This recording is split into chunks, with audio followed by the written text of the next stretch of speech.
Clear ಆಗಿ ಮಾಡಿದೆ ಹಿಜಾಬ್ಗೆ ಅವಕಾಶ ಇಲ್ಲ ಅಂತ. ಹಾಗಾದ್ರೆ ಹೈಕೋರ್ಟ್ ಆದೇಶವನ್ನು ನಾವು ಸರ್ಕಾರ 2000 ಇಲ್ಲ ಅದಾದಮೇಲೆ ಅದು ಸುಪ್ರೀಂ ಕೋರ್ಟಿಗೆ ಹೋಗುತ್ತೆ. ಸುಪ್ರೀಂ ಕೋರ್ಟಲ್ಲಿ ಡಬಲ್ ಬೆಂಚಲ್ಲಿ ಡಿವೈಡ್ ಆಗುತ್ತೆ. ಅದನ್ನು ನಾನು ಚರ್ಚೆ ಮಾಡೋದಕ್ಕೆ ಹೋಗೋದಿಲ್ಲ, ಯಾಕಂದರೆ ಕೋರ್ಟಲ್ಲಿ ಇರ್ತಕ್ಕಂಥದ್ದು 2000 ಒಂದು ನಿಮಿಷ ಅದೇ ಹೇಳಿದ್ದು, ಅದು ಹಾಗೆ ಇದೆ. 2022 ಆದೇಶವನ್ನು ನಮ್ಮ ಸರ್ಕಾರ ಹಿಂಪಡೆದು ಅದರ ಮುಂದೆ ಇರತಕ್ಕಂಥ ಆದೇಶವನ್ನು ನಿಮ್ಮ ಮೊಬೈಲಲ್ಲಿ ಇವತ್ತಿಂದ ಏನು ಕೊಟ್ಟಿದ್ದೀವಿ ಅದು ಆದೇಶ ಅನುಷ್ಠಾನ ಆಗುತ್ತೆ. ನಾನು ಲೀಗಲ್ ಟರ್ಮ್ಸಲ್ಲಿ ನನಗೆ ಉತ್ತರ ಕೊಡೋಕ್ಕೆ ಕಷ್ಟ, ಯಾಕೆಂದರೆ ನಾನು ಸ್ಕೂಲ್ ಎಜುಕೇಷನ್ ಅವ್ರು ಇರೋದ್ರಿಂದ. ಇದು ಆಬ್ವಿಯಸ್ಲಿ ಏನಾಗ್ತದೆ, 22 ಆದೇಶ ಮುಂದೆ ನಾವು ಇದು ತಂದ ಮೇಲೆ ಬೇರೆದೆಲ್ಲ ನಾಕ್ ಆಫ್ ಆಗುತ್ತೆ. ಅದನ್ನು ಲೀಗಲ್ ಅವ್ರು ನೋಡ್ಕೊಳ್ತಾರೆ. ಇನ್ಫ್ರಾಕ್ಚುಯಸ್ ಅಂತ ಹೇಳ್ತಾರೆ ಅದನ್ನು.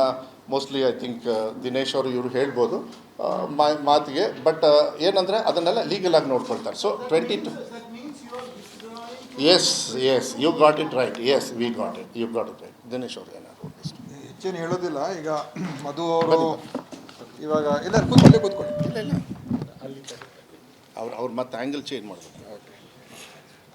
ಇವತ್ತು ನಮ್ಮ ಕೇಳಿಸ್ತಾ ಇದೆಯಲ್ಲ, ನಮ್ಮ ಪ್ರಾಥಮಿಕ ಶಿಕ್ಷಣ ಸಚಿವರು ಮಧು ಬಂಗಾರಪ್ಪನವರು ಇವತ್ತು ಏನೋ ಒಂದು ಸರ್ಕಾರಿ ಆದೇಶ ಇದೆ ಅದರ ಬಗ್ಗೆ ವಿವರಣೆ ನೀಡಿದ್ದಾರೆ.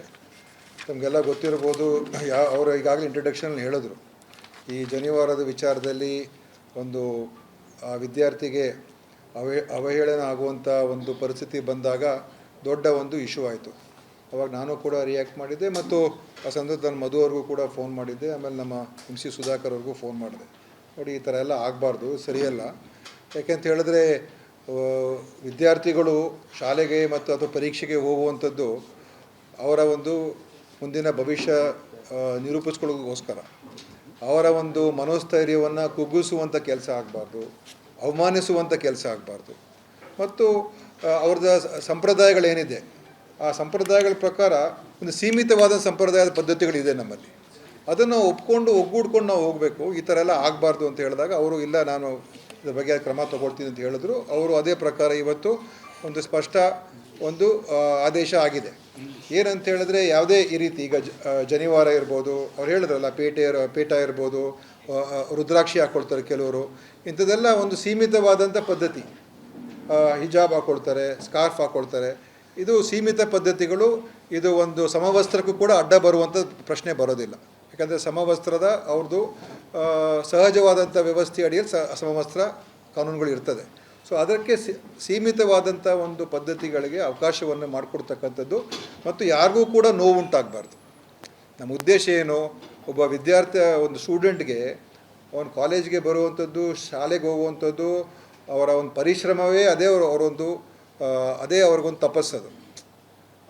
ಆದ್ದರಿಂದ ಅದಕ್ಕೆ ನಾವು ಹೆಚ್ಚು ಮಾನ್ಯತೆ ಕೊಡಬೇಕು. ನಾವು ಈ ರೀತಿಯಾದಂಥ ಒಂದು ವಿಚಾರಗಳನ್ನು ತೆಗೆದುಕೊಂಡು ಅವರಿಗೆ ಕೀಳರಿಮೆ ಆಗುವಂಥ ಒಂದು ವ್ಯವಸ್ಥೆ ನಿರ್ಮಾಣ ಮಾಡಿದ್ರೆ, ಒಂದು ಚಿಕ್ಕ ಒಬ್ಬ ಯುವಕನ ಮನಸ್ಸಿನಲ್ಲಿ ಆ ಕೀಳರಿಮೆಯನ್ನು ಅಥವಾ ಎಲ್ಲೊಂದು ಕಡೆ ನೋವನ್ನು ಅಥವಾ ಅವರ ಒಂದು ಆತ್ಮಗೌರವಕ್ಕೆ ಅವ್ರಿಗೆ ಒಂದು ಧಕ್ಕೆ ಬರುವಂಥದ್ದಾದಾಗ ಅದು ಖಂಡಿತ ಅದರಿಂದ ಅವ್ರಿಗೆ ಕೆಟ್ಟ ಒಂದು ಭಾವನೆ ಅವರಲ್ಲಿ ಬರ್ತದೆ. ಏನಪ್ಪ ನನಗೆ ಈ ಥರ ಆಯ್ತಲ್ಲ ಅಂತ. ನೋಡಿ, ನಾನು ನೋಡಿದೆ ಟಿ ವಿಲಿ ಆ ಹುಡುಗ, ಅವ್ರ ತಾಯಿ ತಂದೆ ಎಲ್ಲ ಬಂದಿದ್ದರು, ಯಾವ ರೀತಿಯಾಗಿ ಆಯಿತು ನೋಡಿ. ಒಂದು ಸಣ್ಣ ಇನ್ಸಿಡೆಂಟು ಎಷ್ಟರ ಮಟ್ಟಿಗೆ ಅದಕ್ಕೆ ಒಂದು ಸರಿಪಡಿಸದೇ ಹೋದರೆ ನಾವು ಆ ಮಕ್ಕಳಿಗೆ ಮುಂದಿನ ಇದರಲ್ಲೂ ಕೂಡ ಇದೇ ಥರ ಆಗುತ್ತೆ ಅಂತ ಒಂದು ಭಾವನೆಗಳು ಬಂದುಬಿಡ್ತದೆ. ಸೊ ಒಂದು ಈಗ ಹಿಜಾಬ್ ಹಾಕುವಂಥ ಹೆಣ್ಮಗುಗೆ ಎಷ್ಟು ಮಟ್ಟಿಗೆ ಅವ್ರು ನೋವು ಉಂಟಾಗಿರ್ಬೋದು, ನಾವು ಅದ್ರ ಬಗ್ಗೆ ಗಮನ ಕೊಡೋಲ್ಲ. ಅಥವಾ ಒಂದು ಜನಿವಾರ ಹಾಕಿರುವಂಥ ಒಬ್ಬ ವ್ಯಕ್ತಿಗೆ ಅದನ್ನು ತೆಗಿ ಅಂತ ಹೇಳಿದ್ರೆ ಎಷ್ಟು ನೋವು ಉಂಟಾಗ್ಬೋದು. ಅಥವಾ ಒಂದು ಇದರ ಪ್ರಕಾರ ಇವರ ಆರ್ಡ್ರಲ್ಲಿ ಒಂದು ರುದ್ರಾಕ್ಷಿ ಕೂಡ ಮೆನ್ಷನ್ ಮಾಡಿದ್ದಾರೆ. ರುದ್ರಾಕ್ಷಿಯನ್ನು ನೀವು ತೆಗಿ ಅಂತ ಹೇಳಿದ್ರೆ ನೋವು ಉಂಟಾಗ್ತದೆ. ಸೊ ಅವ್ರಿಗೆ ಅದು ಆಗಬಾರ್ದು. ಅವರ ಒಂದು ಮನಸ್ಸಿನಲ್ಲಿ ಅವರ ಒಂದು ಆತ್ಮಕ್ಕೆ, ಒಂದು ಆತ್ಮಗೌರವಕ್ಕೆ ಧಕ್ಕೆ ತರಬಾರ್ದು. ಅದಕ್ಕೋಸ್ಕರ ಈ ತೀರ್ಮಾನ ಭಾಳ ಒಳ್ಳೆಯದು. ಮತ್ತು ಇದ್ರ ಮುಖಾಂತರ ಒಂದು ಸಮಾನತೆ ಮತ್ತು ಎಲ್ಲರೂ ಕೂಡ ಒಂದು ಭಾವನೆಯಲ್ಲಿ ಹೋಗ್ತಕ್ಕಂಥದ್ದಕ್ಕೆ, ಒಂದು ಸಾಮರಸ್ಯವನ್ನು ಕೂಡ ಮೂಡಿಸ್ತಕ್ಕಂಥದ್ದಕ್ಕೆ ಖಂಡಿತ ಇದು ಪೂರಕ ಆಗುತ್ತೆ. ಆದ್ದರಿಂದ ನಾನು ಮಧು ಬಂಗಾರಪ್ಪ ಅವರಿಗೆ ನಾನು ಅಭಿನಂದನೆ ಸಲ್ಲಿಸ್ತೇನೆ. ಮತ್ತು ಇದನ್ನು ಕೆಲವರು ಬೇರೆ ಥರ ಬೆಳೆಸೋಕ್ಕೆ ಹೋಗ್ಬೋದು. ಅದ್ರ ಉದ್ದೇಶ ಏನಲ್ಲ. ನಮಗೇನು, ನಮ್ಮ ಭವಿಷ್ಯ, ನಮ್ಮ ಈ ಯುವ ಪೀಳಿಗೆ ಅವರಿಗೆ ನಾವು ಚೆನ್ನಾಗಿ ಬೆಳೆಸಬೇಕು. ಅವ್ರಿಗೆ ಎಲ್ಲ ರೀತಿಯ ಅವಕಾಶಗಳು ಸಿಗುವಂಥದ್ದು ಆಗಬೇಕು. ಅದನ್ನು ಮಾಡಿಕೊಡ್ತಕ್ಕಂಥದ್ದಕ್ಕೆ ನಾವು ಮಾಡೋಣ.